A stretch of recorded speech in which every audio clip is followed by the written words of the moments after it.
Bismillahirrahmanirrahim. Assalamualaikum warahmatullahi wabarakatuh. Teman-teman, alhamdulillah di siang hari ini, di video ini kita akan kembali berbincang-bincang dengan tokoh-tokoh inspiratif, tokoh muda inspiratif. Sebelum-sebelumnya kita mungkin bahas tentang tema tertentu, isu sosial keagamaan. Sebelumnya juga kita sudah membahas tentang beasiswa. Kali ini sebetulnya agak bersinggungan dengan beasiswa, tapi mungkin saya yakin Kak Arif, di samping saya ini Kak Arif Bala, beliau alumni Fulbright, tapi saya kira sudah banyak video yang membahas tentang bagaimana perjuangan beliau mendapatkan beasiswa dan sebagainya. Di video kali ini kita akan berangkat dari sisi lain sebetulnya.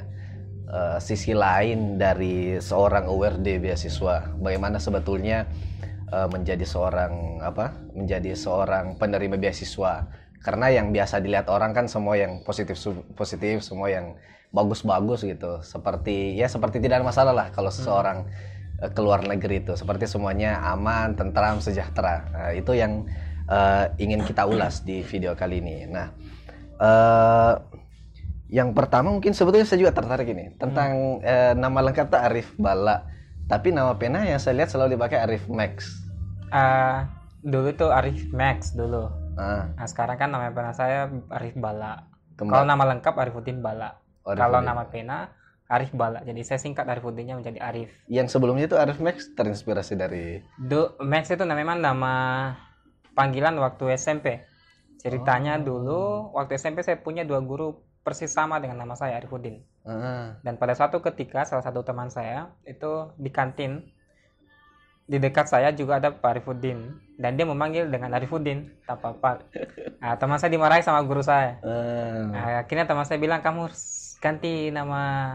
Oh, tapi maksudnya panggilan yang mau panggil kita? Iya, yang mau panggil saya. Tapi guru saya namanya Pak Arifuddin juga dengar. Nah, terus temanku bilang cari nama panggilan, nama lain. Akhirnya saya pikir, nama apa yang bagus seperti itu. Saya nonton film Hollywood, dan di situ ada seorang anak remaja laki-laki yang pemberani, dan tiba-tiba saya merasa terinspirasi oleh namanya, dan namanya adalah Max. Dan nama itu bertahan sampai SMA kalau nggak salah. Sampai kuliah kayaknya. Sampai kuliah beberapa teman yang memang benar-benar akrab memanggil dengan karena yang pertama saya lihat itu tulisan-tulisan di Tribun, di koran itu masih pakai nama Arif Max. Masih. Kemudian saya berpikir kesini, saya pikir nama itu terlalu kebarat-baratan. Kemudian saya ganti dengan Bala, itu nama bapak, itu kan kedengar lebih Bugis ya. Dan saya ingin orang menandai bahwa ketika melihat nama saya itu satu identitas, dan mungkin identitasnya dikaitkan dengan Bugis juga. Kita langsung nih Kak. Sekarang kan apalagi di tengah pandemi gini kan. Iya.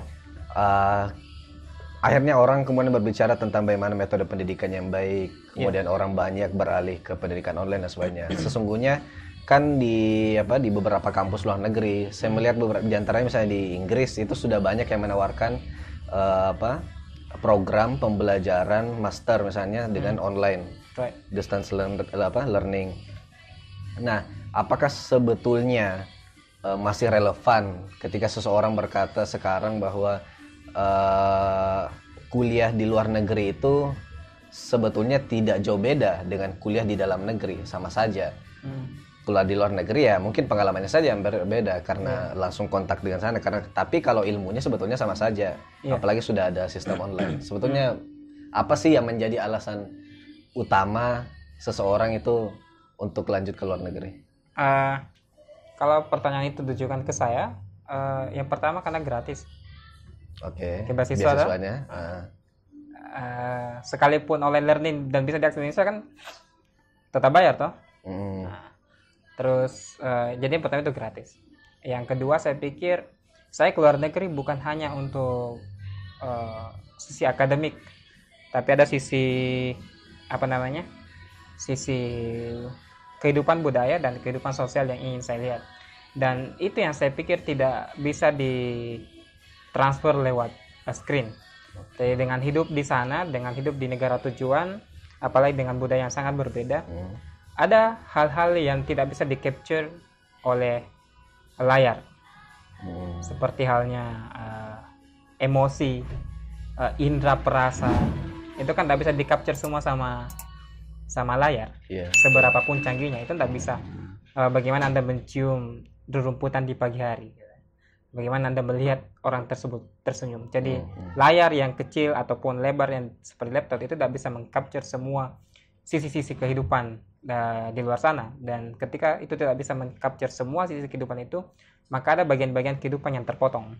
Nah, dengan tinggal di sana kita akan merasakan makanannya, berbicara, mendengarkan suaranya secara langsung. Dan itu ada perbedaan ketika diantarai oleh layar dengan bersentuhan dengan langsung. Dengan bagaimana dengan sisi keilmuan tadi? Karena kan ada yang mengatakan bahwa kalau itu tadi, kalau pengalaman itu jelas. Tapi kalau mencari ilmu, katanya sama saja sebetulnya yang diajarkan di sini dengan yang diajarkan di sana. Right.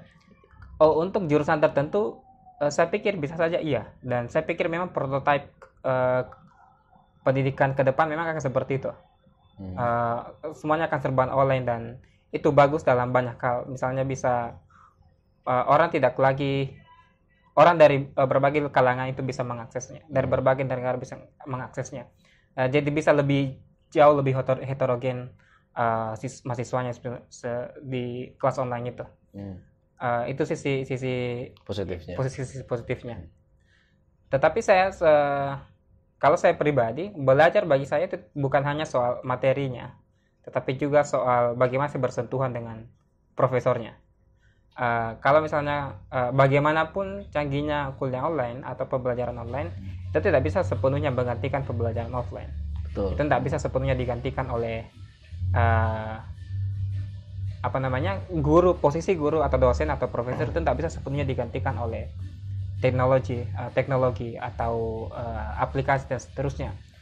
Sebab guru itu mereka memiliki emosi, ada ikatan emosional antara guru dengan murid. Iya, betul. Ada ikatan emosional ketika Anda saling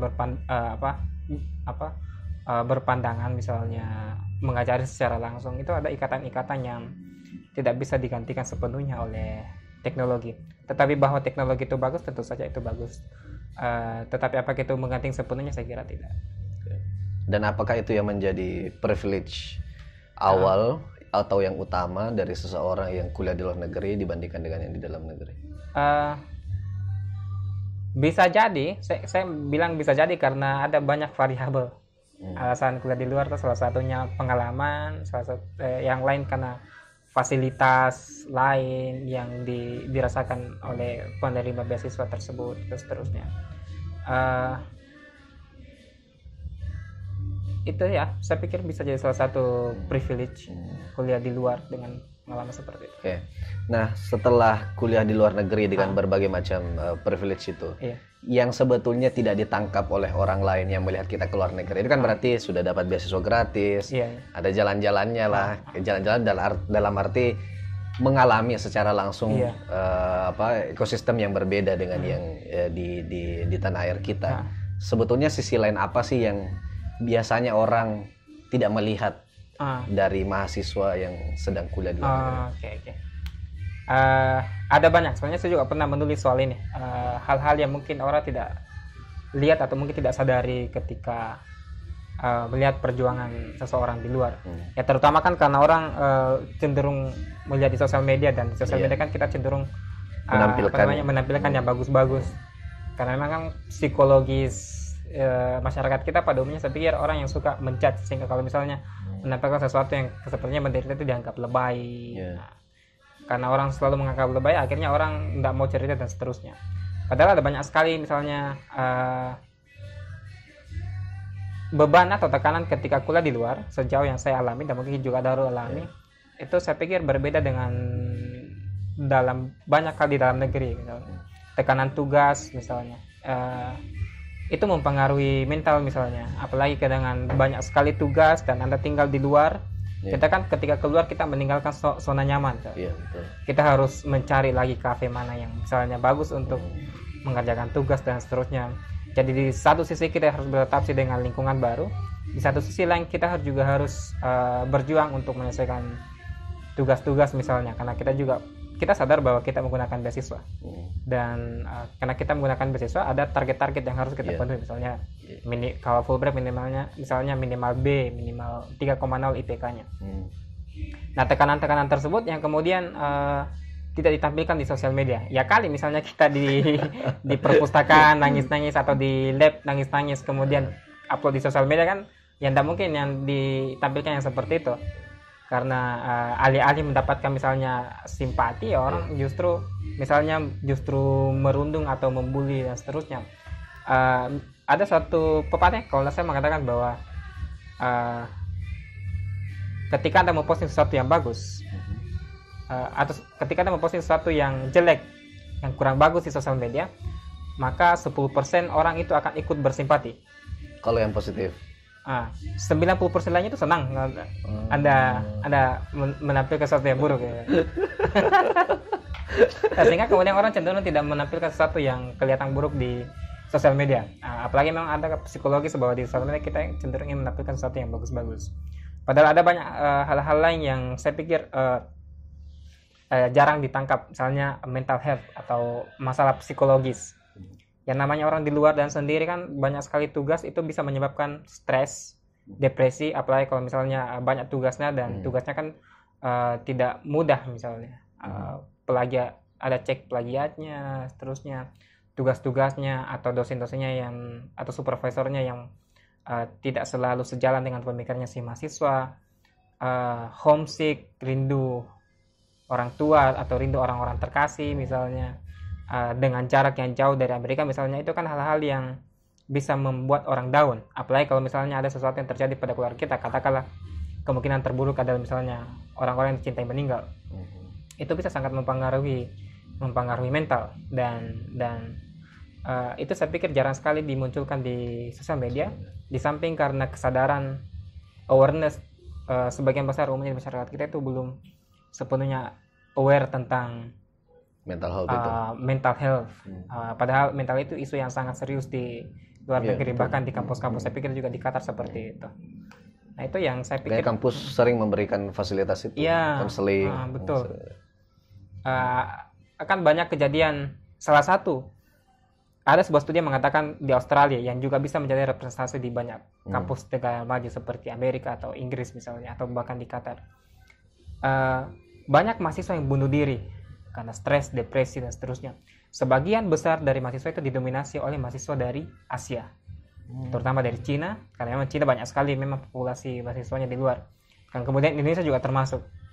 Kenapa seperti itu? Karena ketika kita memiliki masalah mental atau masalah psikologis, kita cenderung menyimpannya.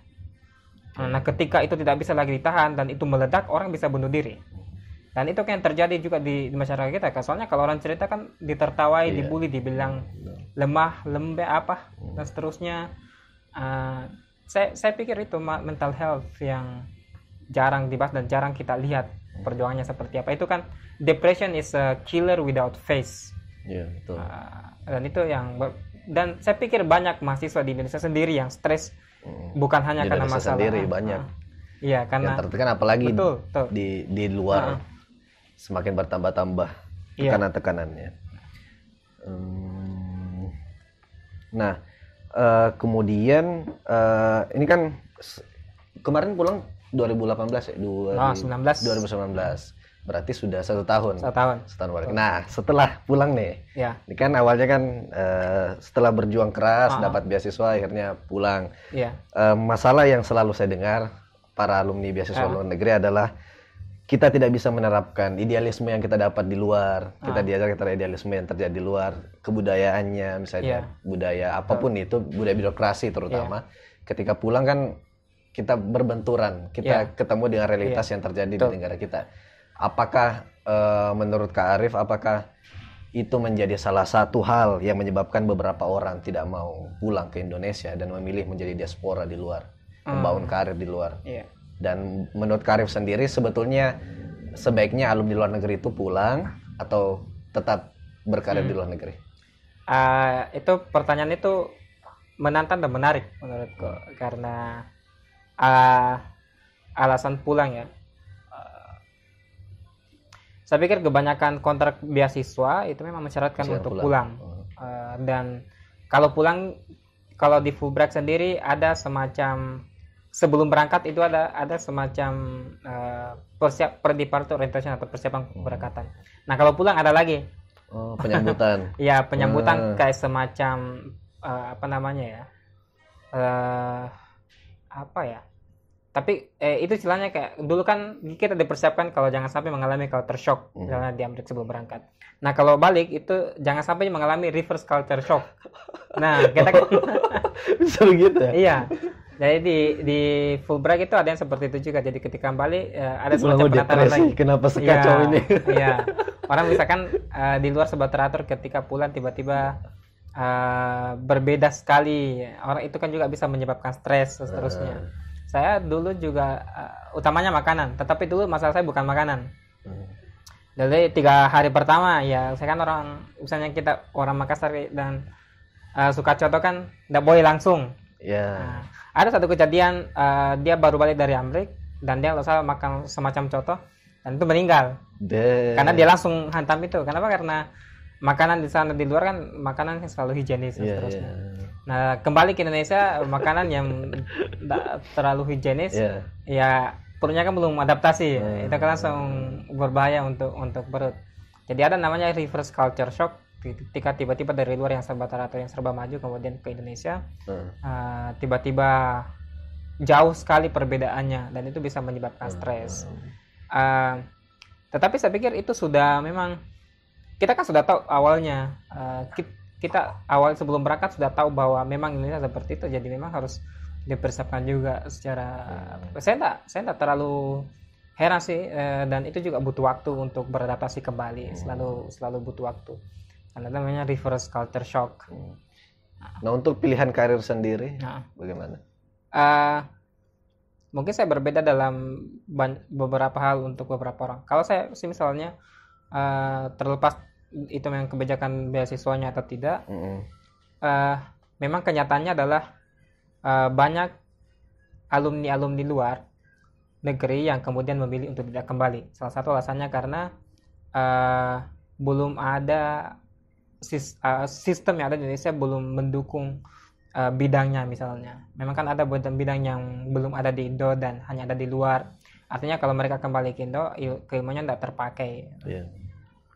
Dan biasanya kan kalau kita bicara alumni luar, tentu misalnya pihak penyedia beasiswa menyekolahkan di luar karena memang didorong, dipersiapkan supaya memiliki kualitas yang bagus. Sehingga alumni luar memang seharusnya memang memiliki kualitas. Nah kalau misalnya memiliki kualitas, artinya mereka bisa bersaing dengan di luar. Saya kurang setuju misalnya kalau semuanya harus balik ke Indonesia, semua harus kembali ke daerahnya. Mereka tidak boleh kerja di luar. Bagaimana misalnya kalau dia punya kualitas yang memang pantas untuk kerja di luar? Saya pikir mengabdi tidak harus disederhanakan dengan harus kembali ke Indonesia. Karena kualitasnya kan bisa menjadi mubazir, tidak terpakai dan seterusnya. Bisa jadi kalau di luar itu kan bisa lebih terpakai. Dan itu tidak berpengaruh tentang komitmen kebangsaan, nasionalisme. Iya, saya pikir tidak bisa diukur sependek itu bahwa ketika tidak di luar, tidak kembali itu nasionalismenya tidak. Saya pikir justru ketika di luar itu bisa lebih kontributif lagi. Misalnya seperti ini, ada profesor di universitas di Paris. Dan memang ini faktanya seperti ini karena beberapa kali saya ada seminar Zoom yang saya ikuti dengan beberapa mahasiswa dari berbagai negara termasuk dari Paris. Jadi orang Indonesia yang menjadi profesor di Paris, dan itu kan kalau saya di bidang teknologi something kind of like that. Dan dia menjadi profesor di situ. Artinya ketika menjadi profesor dan menduduki jabatan tertentu, Anda memiliki kewenangan, kekuasaan. Dan profesor ini menggunakan kewenangannya untuk memperuntukkan 30% dari anggaran untuk orang Indonesia. Itu keren. Nah, itu kan lebih kontributif. Jadi orang-orang 30% itu diperuntukkan untuk orang Indonesia. Coba misalnya kalau misalnya banyak profesor yang melakukan hal yang sama, misalnya kita tidak mengatakan kemudian bahwa yang tinggal di sana itu tidak nasionalis seterusnya, itu kan bisa lebih kontradiktif lagi. Contoh yang lain misalnya, dulu Cina, saya lupa tahun berapa, tetapi dulu Cina memberikan beasiswa yang banyak sekali, jadi mengirimkan warganya untuk sekolah di luar negeri, Uni Soviet, Amerika Serikat, bahkan ke Jepang seterusnya. Nah, memang salah satu syaratnya untuk itu harus pulang. Tapi kemudian karena melihat kenyataan bahwa banyak orang Cina yang kemudian lebih milih untuk tinggal di luar, kemudian aturan itu direvisi. Hal yang sama kalau misalnya kita lihat ke India. Iya. Ke India. India banyak sekali di mana-mana. Siapa CEO Google sekarang? Dengan tinggal di Amerika, misalnya, CEO Google yang berasal dari India, siapa sih namanya? Dia bisa lebih kontributif terhadap India, karena banyak sekali program-program uji coba Google yang dilakukan di India. Nah, tentu saja orang-orang yang kemungkinan ditarik untuk ke Google itu kan mempermudah akses. Nah, artinya ya orang yang tinggal di luar itu bisa jauh lebih kontributif. Nah, karena soalnya kalau dia bisa bekerja di luar, artinya dia punya kualitas. Jadi itu kan bisa membangun networking dan jadi ada di luar, di pusat, kemudian menghubungkan dari luarnya. Untuk menarik justru lebih banyak. Untuk menarik terusnya. Jadi saya pikir kalau tidak harus balik, tapi tentu saja itu pendapat pribadi saya dan itu bisa kembali ke. Tapi dari segi kebijakan, menurut seharusnya apakah mengikuti kebijakan Cina tadi seharusnya memang diperhatikan kasus per orang gitu? Iya, saya pikir perlu untuk diperhatikan per orang ke kebijakan tersebut.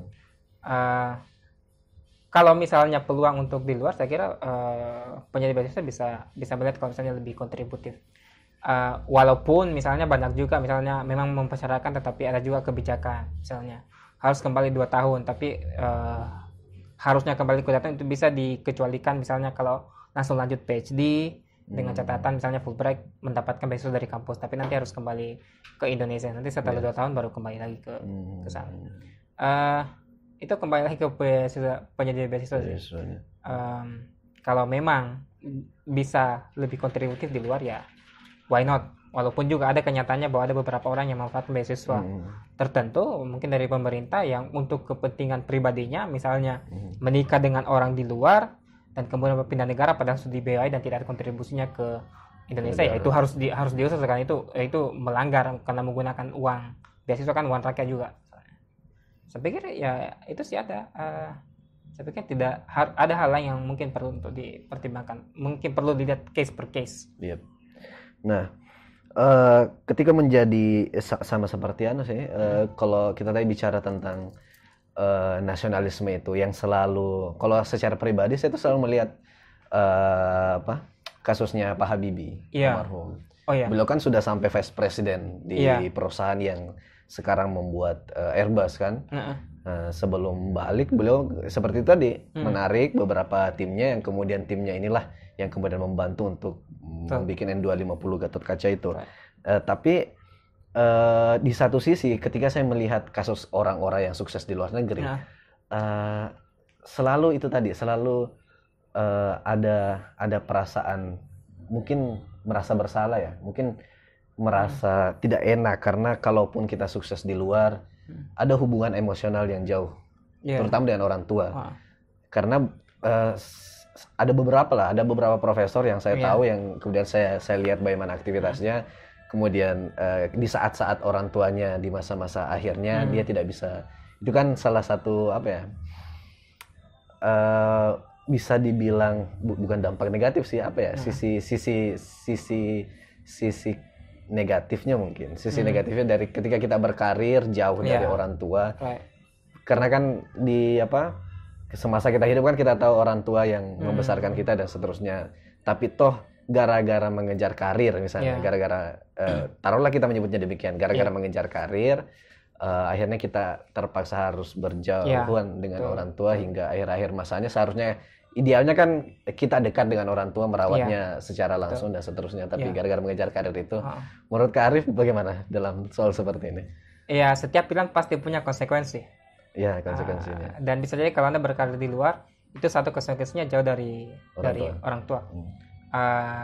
Saya juga tidak ingin serta-merta menjudge bahwa misalnya orang yang tidak merawat orang tuanya adalah orang yang misalnya, kita kan bisa berbagi peran, misalnya mungkin ada saudara yang di kampung yang bisa membantu, mungkin kita bisa membantu dengan finansial. Tentu saja tidak bisa digantikan kalau misalnya. Tetapi saya kira keluarga bisa bekerja sama karena ada tujuan besar yang ingin dicapai, dan ketika ada tujuan besar ingin dicapai misalnya, itu bisa sambil bekerja sama, misalnya ada di luar, kemudian ini membantu PBN dan seterusnya. Kalau misalnya kemudian kembali tapi tidak juga bisa maksimal kan juga sama sih. Tapi kalau misalnya ada satu yang didorong di luar, kemudian keluarga yang lain bisa saling membantu, I think it will be fine. Dan juga ya betul bahwa orang tua itu harus dirawat seterusnya.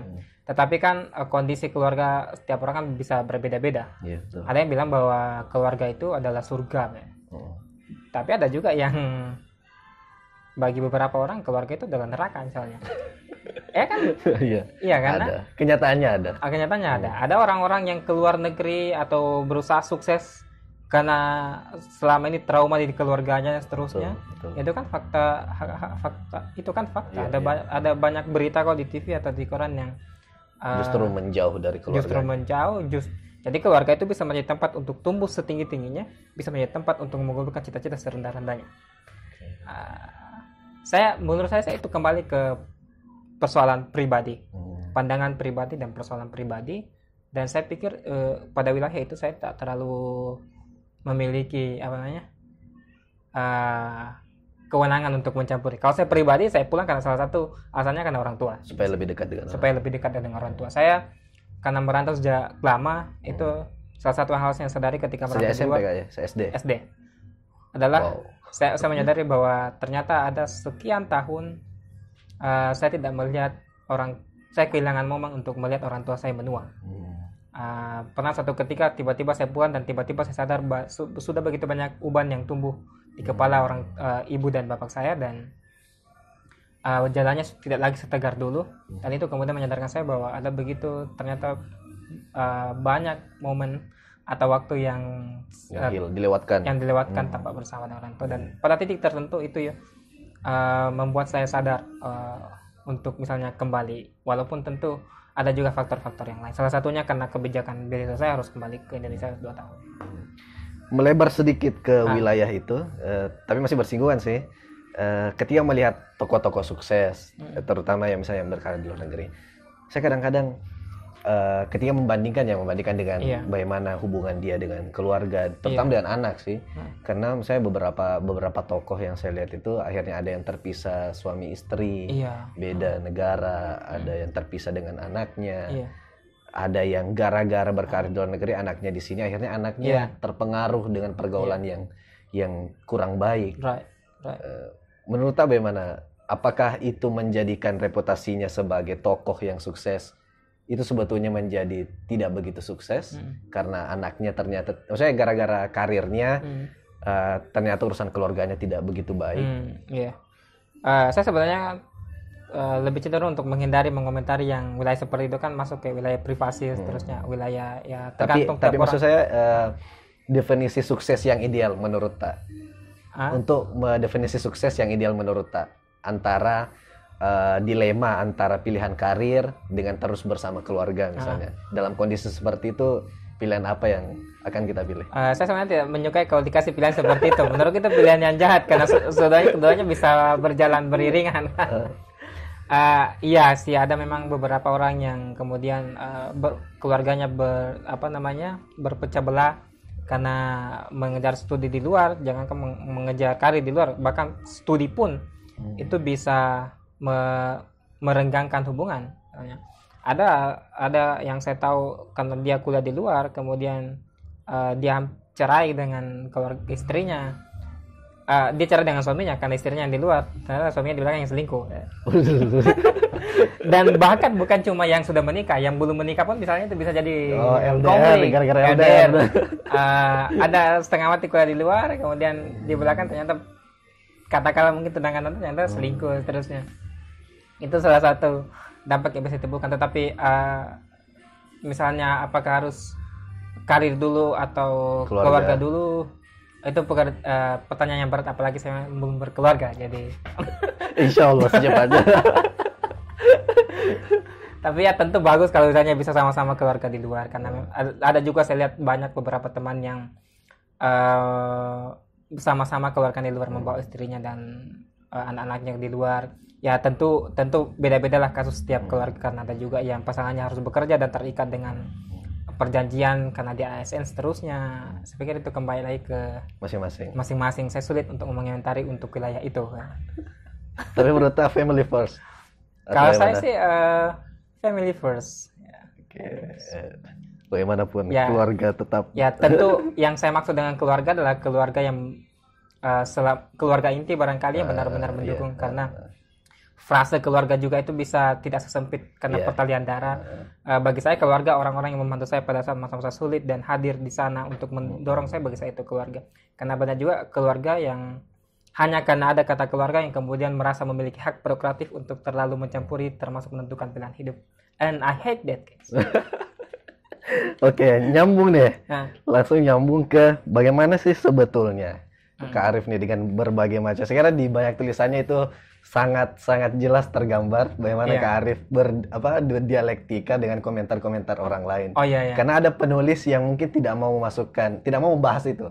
Tidak mau membahas komentar orang lain terhadap dirinya. Tapi di tulisan-tulisan Kak Arif menyempatkan untuk membahas itu. Bagaimana sebetulnya kita melihat komentar-komentar orang lain, baik itu yang suportif tadi maupun yang berdampak negatif. Karena kan ada orang yang berkata bahwa kalau mau sukses ya jadilah menjadi seperti orang tuli gitu.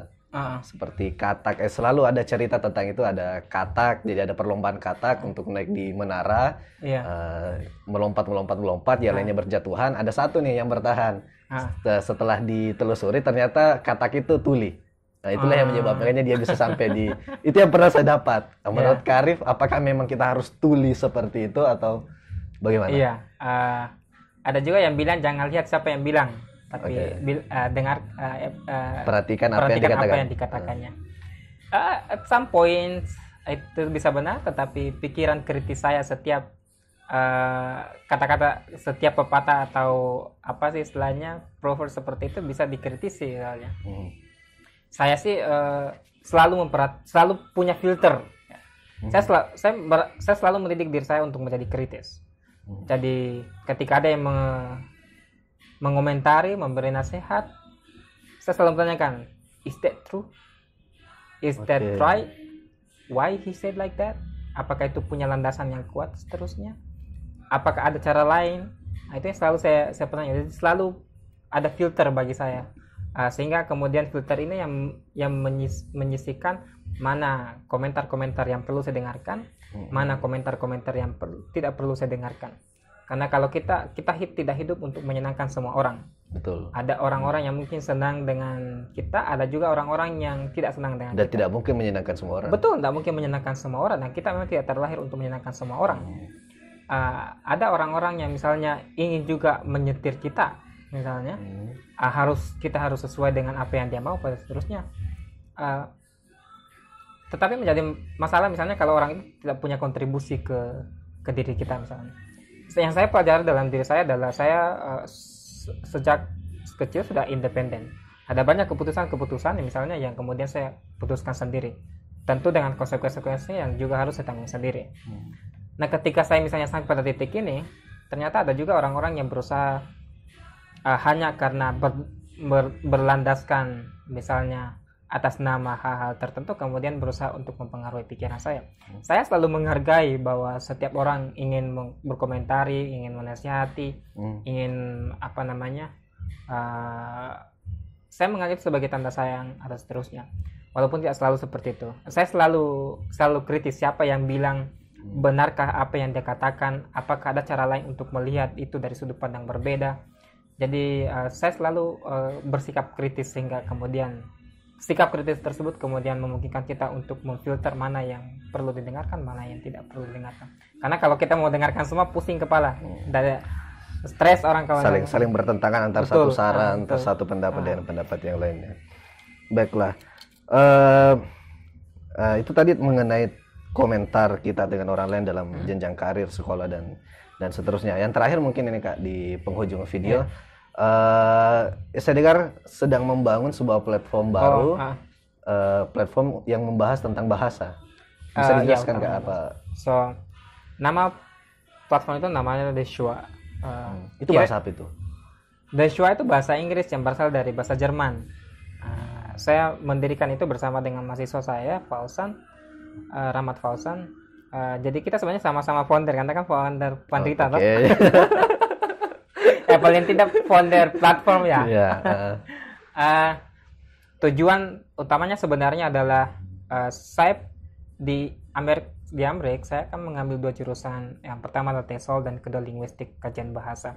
Dan ketika saya mengambil kajian bahasa, saya menemukan bahwa begitu banyak hal mitos-mitos bahasa yang perlu kita rubah. Ada banyak mitos atau stereotip tentang bahasa di masyarakat yang tidak benar, dan saya merasa sebagai akademisi yang pernah mengambil kajian-kajian seperti itu, merasa punya moral and intellectual and social responsibility untuk menyampaikan itu ke masyarakat, karena menurut kita memang salah. Jadi platform ini sebenarnya bertujuan untuk mengencourage orang-orang untuk belajar bahasa tanpa menganggap bahwa bahasa yang satu lebih superior dibandingkan bahasa yang lain.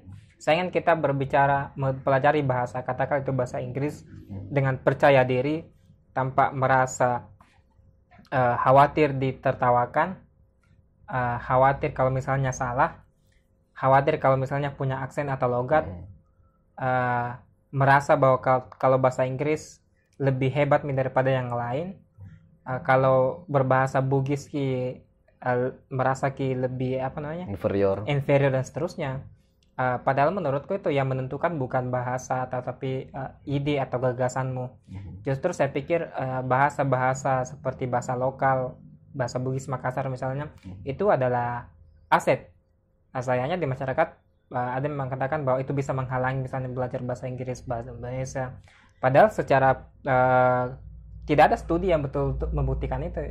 Studi yang ada justru mengatakan bahwa ketika Anda bilingual atau menguasai lebih dari satu bahasa, ada banyak manfaat yang bisa Anda dapatkan. Jadi platform ini pada intinya itu sih, mengajak orang untuk pada saat yang bersamaan menguasai bahasa Inggris, tetapi juga tidak merendahkan bahasa yang lain, apakah bahasa Indonesia, apalagi bahasa lokalnya sendiri. Berarti program dari Joshua ini bagaimana nanti? Apakah ada model seperti bimbel atau bagaimana program yang akan dijalankan? Outputnya ke depan bisa jadi seperti itu. Tetapi untuk yang saat ini saya dan mahasiswa saya itu fokus untuk bagaimana merekonstruksi konsep-konsep yang ada di pikiran kita selama ini.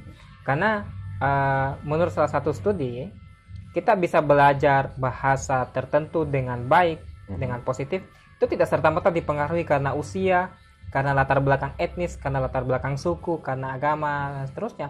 Tetapi tergantung dari sikap kita terhadap bahasa itu.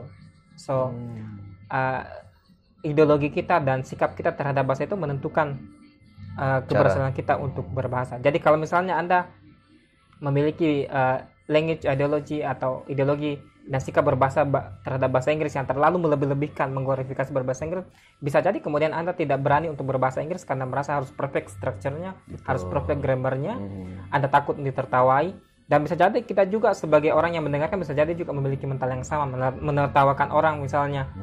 Kalau bahasa Inggrisnya salah, grammarnya salah, pengucapannya salah ketika belajar bahasa Inggris, padahal kan bahasa Inggris bukan bahasa kita. So sangat normal sekali kalau misalnya seseorang salah ketika belajar bahasa Inggris. Karena making mistakes means that you are learning. Dan saya berharap bahwa guru-guru bahasa terutama itu kalau mengencourage atau mendorong siswanya untuk belajar atau keluarganya belajar bahasa Inggris itu bagus. Tetapi Anda tidak harus mengatakan kalau Anda belajar bahasa Inggris Anda lebih keren daripada yang lain. Tidak harus seperti itu. Apalagi mengatakan bahwa Anda jangan belajar bahasa lokal, bahasa daerah misalnya, kalau mau pintar bahasa Inggris. Kan paling tidak saya berkata seperti ini dari pengalaman pribadi saya. Orang saya bisa bahasa lokal sampai umur sekian tahun, bahasa Indonesia saya tidak benar menurut apa yang disebut dengan bahasa Indonesia yang benar dan baik dan benar. Nah, walaupun itu kan dipertanyakan sekali ya, problematik juga. Nah, buktinya saya bisa belajar banyak menguasai bahasa dan juga bisa belajar bahasa Inggris, bahkan studi di sana dan selesai di sana. Dan bahkan di sana teman-teman saya bisa memuji karena saya menguasai lebih dari satu bahkan dua bahasa. Nah, justru kenapa kok kita tidak memanfaatkan itu menjadi aset? Aset, betul.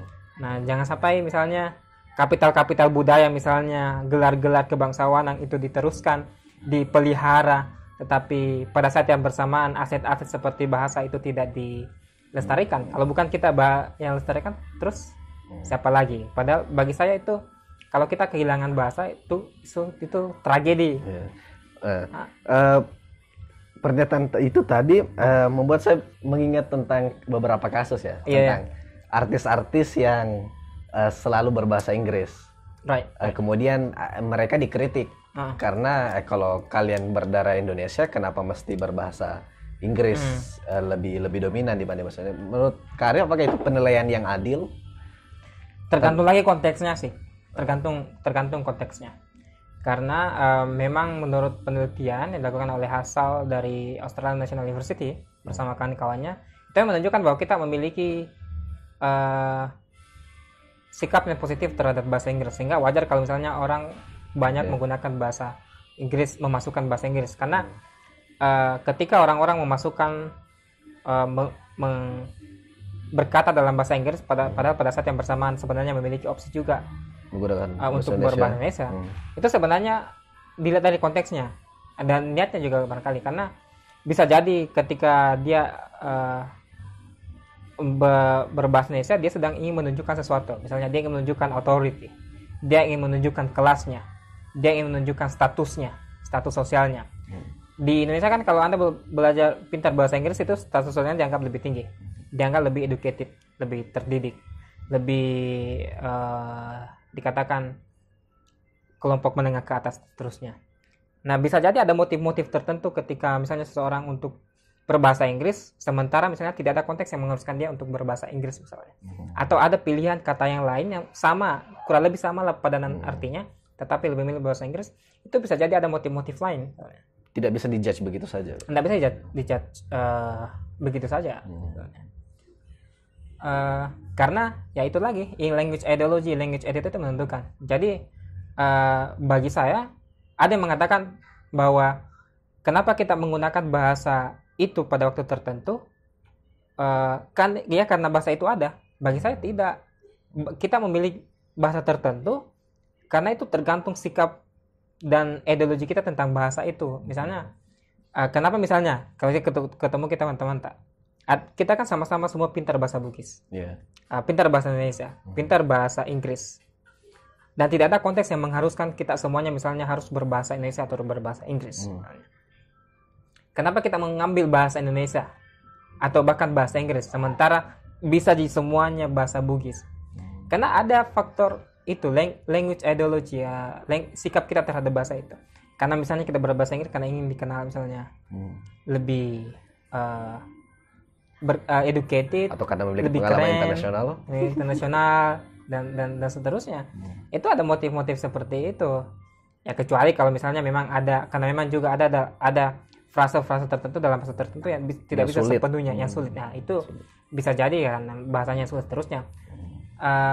Tetapi kalau tidak ada seperti itu, bisa jadi karena sikap kita yang ideologi terhadap bahasa itu. Dan memang itu salah satu interest saya, penelitian saya ke depan itu kan lebih banyak berbicara di situ, language ideology. Karena bagi saya menarik ketika bagaimana seorang melihat bahasa itu di masyarakat. Karena itu bisa menentukan sikap. Baik, itulah tadi bincang-bincang kita mulai dari soal sisi lain luar negeri, tentang research interestnya Kak Arif, soal language ideology, kemudian secara umum tadi kita berbicara tentang pilihan karir seseorang yang mendapatkan beasiswa di luar negeri dan setelah kembali, dan masih banyak lagi. Sekarang teman-teman semoga bisa mendapatkan manfaat, mungkin tidak semua tapi minimal satu lah, ada satu poin yang bisa didapat yang bermanfaat dari video ini. Sekali lagi terima kasih banyak Kak Arifuddin Bala atas waktunya, kesempatannya di video saya kali ini. Terima kasih juga teman-teman yang sudah menonton video kali ini. Kita ketemu di video-video lainnya. Terima kasih. Assalamualaikum warahmatullahi wabarakatuh. Wassalamualaikum warahmatullahi wabarakatuh.